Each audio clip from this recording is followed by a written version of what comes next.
Hello, everybody. Welcome back to Pacers Daily. I'm your host, Hery Acosta. Happy Tuesday, second video of the week. You know, we record every Monday through Friday.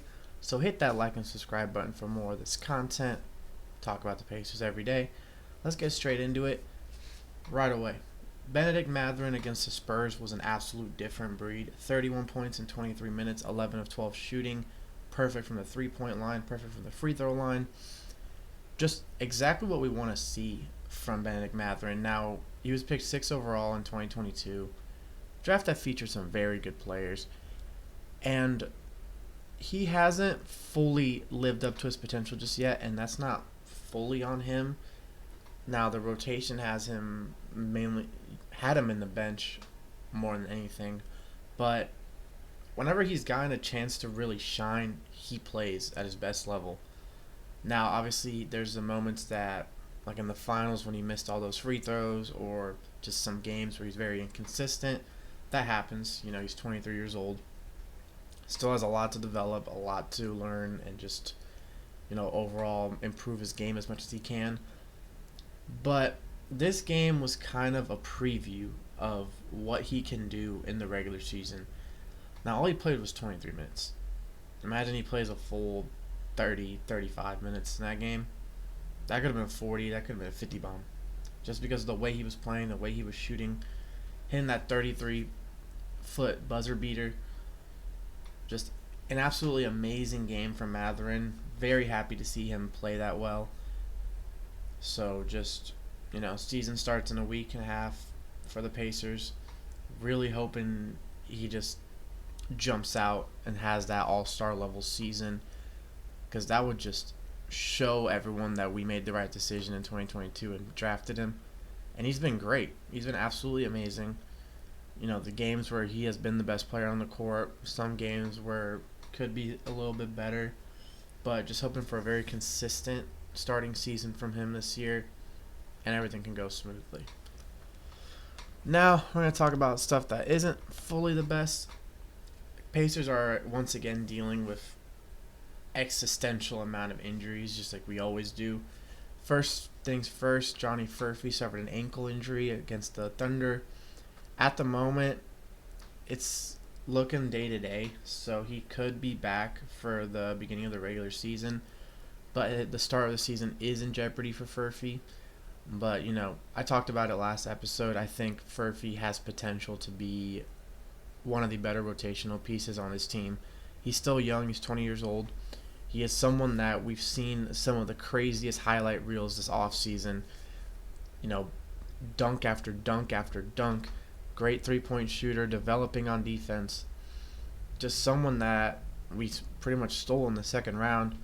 And just hoping that he can kind of, even if this is not the year that he breaks out, he can break out next year or the year after. He's got time. And just, very exciting to see what he can do. Now, I'm hoping this injury heals itself pretty well over the next few days, and he can be back for the start of the season.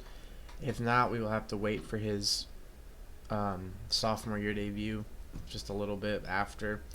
But this injury shouldn't take him out for too long. It's not as bad as it could be. So continue to monitor this situation. I want Furphy back. I just think that he is someone that can genuinely put up some good minutes off the bench. And so, just continue to see what's going on with that.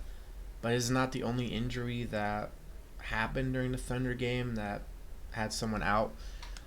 Now, Jackson's injury might actually have him out for the beginning of the season. Now, Jackson's a two-way player, so he's not really in the rotation as much, but we've seen what he can do whenever he's given a starting role.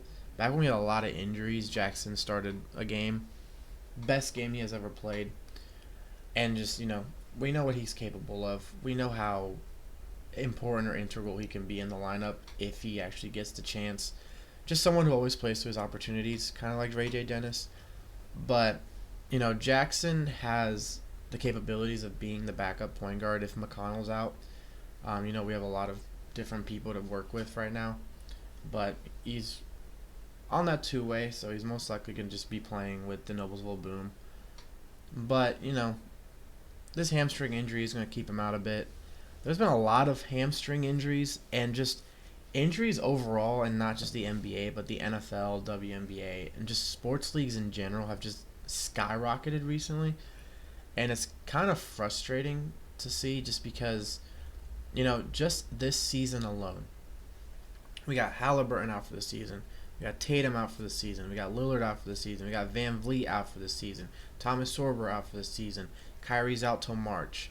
Dejounte Murray's out till January. Tyler Hero's out a couple months. Max Strus is out a couple months. That's already, and just that list alone, I named about 4 or 5 All NBA caliber players. So it's one of those seasons that a lot of people could just step up and take some of those All NBA, because Jason Tatum has been a consistent All NBA first team player for a few years now. So that's one out. Halliburton's been All NBA third team the last couple of seasons. So that's another one. Lillard's made multiple All NBA teams. So that's another part. Also All Stars. We're probably gonna see a lot of first time All Stars this year because of all these injuries. Kyrie, multiple time All Star, out. So definitely look for that. I know that has nothing really to do with Quentin Jackson, but it's just kind of talking about the injuries. There's just been so many injuries in the NBA, and the Pacers have been one of the teams that get hit the hardest, because with those two, we also have T.J. McConnell out for a month, Halliburton out for the season. We just have a bunch of different players that are hurt.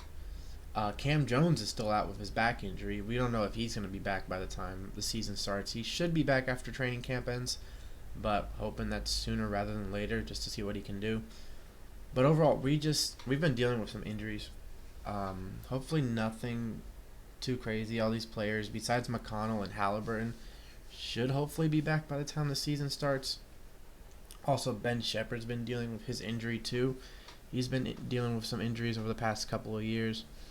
We really just need to stay healthy. That's been our issue. It's actually the main reason we lost the finals, just because of a big injury. But overall, we really just need everyone to kind of just try to stay as healthy as possible. Teams lose big games. Teams lose championships because of injuries, and we just can't do that again. We really need to just focus, keep our health, and just play our game, because we're already down our star player. We can't lose any more pieces. So just hoping that, something changes and we can just stay healthy, because we've had injury issues for years. Last year, at the beginning of the season, it was Nesmith, Nembhard, and Ben Shepherd all out for 15 plus games. And our defense just kind of shut off at that point. We were 13 and 15 at one point. Yeah, it changed once they all came back, but we just can't go through a run like that. But as always, I'm your host, Hery Acosta. This is Pacers Daily. Boom, baby, and go, Sirs.